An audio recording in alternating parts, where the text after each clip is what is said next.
नमस्कार दोस्तों आज की इस वीडियो में हम मिनी कार स्टीरियो को रिपेयर करना सिखाने वाले हैं।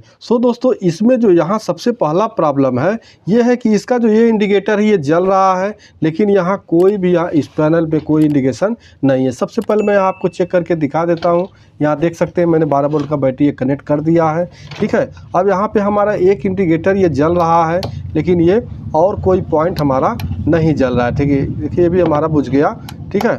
ऑन ऑफ से कुछ प्रॉब्लम है तो वीडियो को छोड़ के मत जाइएगा, क्योंकि इस वीडियो में मैं बहुत इसके जो भी फॉल्ट आते हैं सारे फॉल्ट के बारे में एक एक करके मैं बताऊंगा।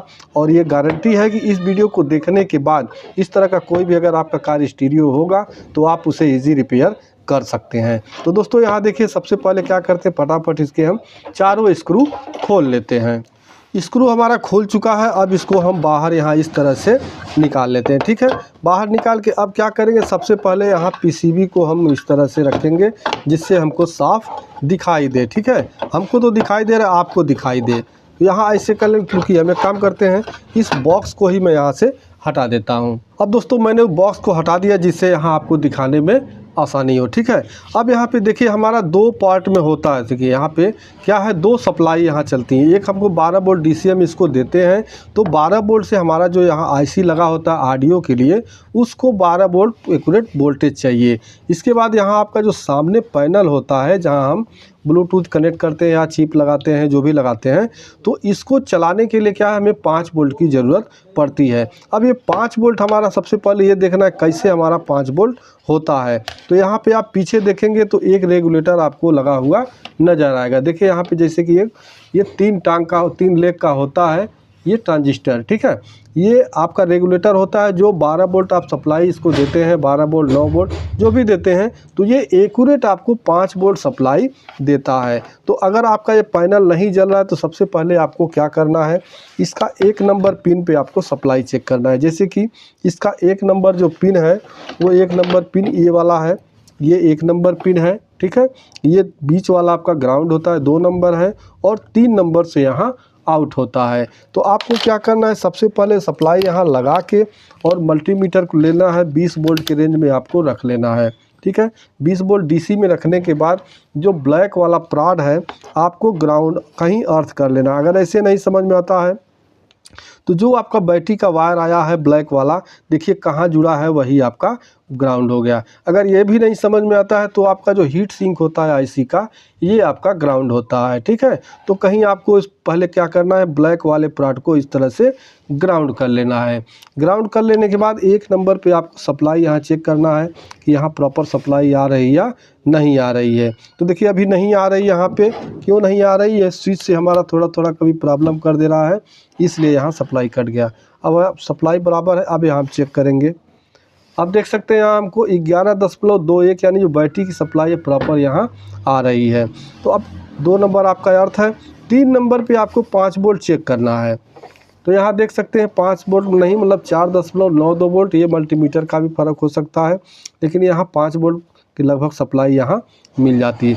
अगर ये सप्लाई नहीं आ रही है तो आपको क्या करना है, इस 7805 को आप चेंज कर दीजिए। लेकिन अगर ये हीट हो रहा है, ठीक है, ये बात समझ लीजिए, अगर ये गर्म हो रहा है तो इसका मतलब है, देखिए अगर ये गर्म होता है आपका 7805, तो इसका मतलब है यहाँ पे एक जीनर डायोड लगा हुआ आपको मिलेगा, जो 5 वोल्ट का जीनर, यहाँ देखिए नीचे कोने में आपको मैं दिखा दूँ, यहाँ देखिए एक जीनर डायोड यहाँ लाल कलर का आपको देखने को देखिए वहाँ पे मिल जाएगा, ठीक है।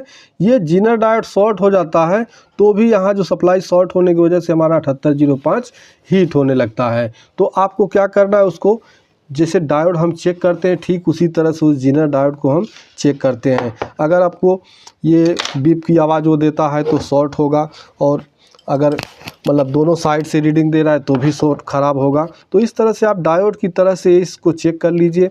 उसके बाद भी अगर सप्लाई नहीं आ रही तो आप 7805 बदल दीजिए, तो आपका यहाँ 5 वोल्ट सप्लाई जो है वो प्रॉपर आने लगेगी।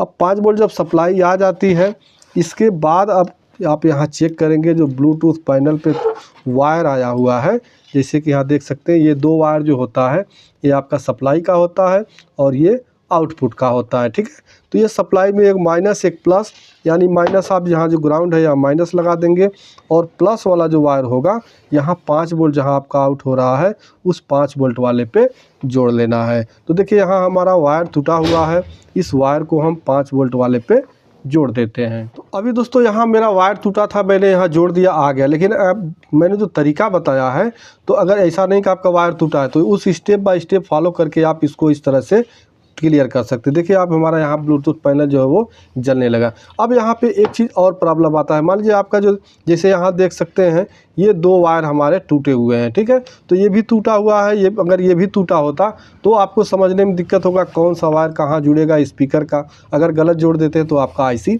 ख़राब हो सकता है। तो वो वायर जोड़ने से पहले मैं आपको यहाँ पे एक चीज़ चेक करवा दूँ कि आप आईसी कैसे चेक करेंगे सही है या ख़राब है, ठीक है। तो ये मल्टीमीटर का जो ब्लैक प्राड है इसको आप रख देंगे ग्राउंड पे। ग्राउंड पे मैं देखिए इसके हीट सिंक पर ही रख लेता हूँ, ठीक है। इस तरह से हीट सिंक पे मैं रख लेता हूँ।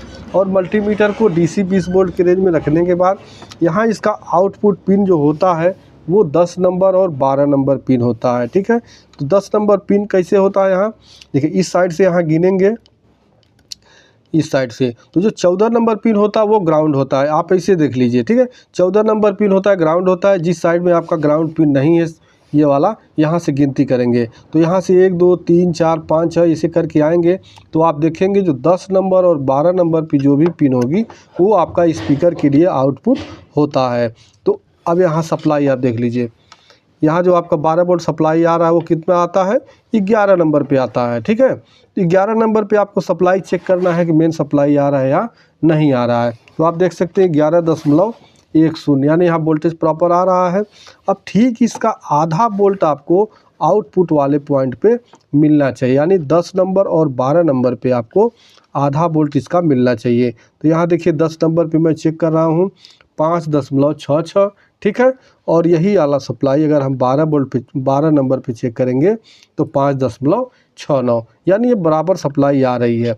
तो अगर आपका स्पीकर का वायर टूट गया है, कहाँ जोड़ना है ये समझना है, तो बस एकदम कान मतलब याद कर लीजिए कि 4440 आईसी में 10 नंबर और 12 नंबर पिन पे आपका आउटपुट वायर जोड़ा जाता है, ठीक है। तो यहाँ में देखिए दोनों वायर जो जुड़ा हुआ है, यहाँ इस आईसी का हम गिनेंगे। देखिए यहाँ पे ये देखिए इस आईसी का जो पॉइंट गिनेंगे 1 2 3 4 5 6 7 8 9 10, ये 10 नंबर एक हो गया।